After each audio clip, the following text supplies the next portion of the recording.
L'année 2025 sera aussi l'année de nouvelles restrictions. Restrictions de circulation qui entrent en vigueur dans les agglomérations de plus de 150 000 habitants. Une quinzaine de villes qui n'en avaient pas vont créer des zones à faible émission, des ZFE, mais aussi de nouvelles règles pour les motards.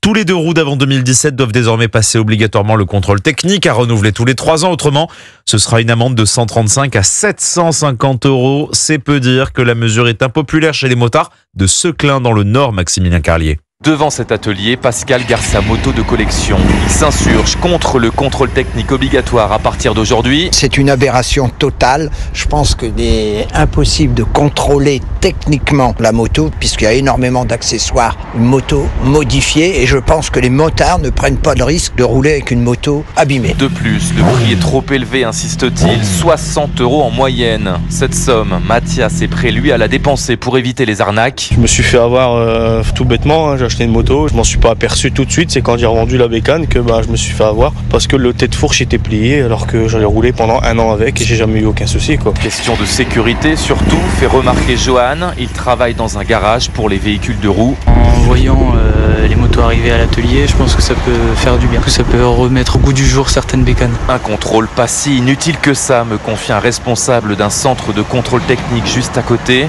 1000 motos examinées en 8 mois selon lui, cela montre que les motards s'y mettent progressivement. Seclin, Maximilien Carlier, Europe.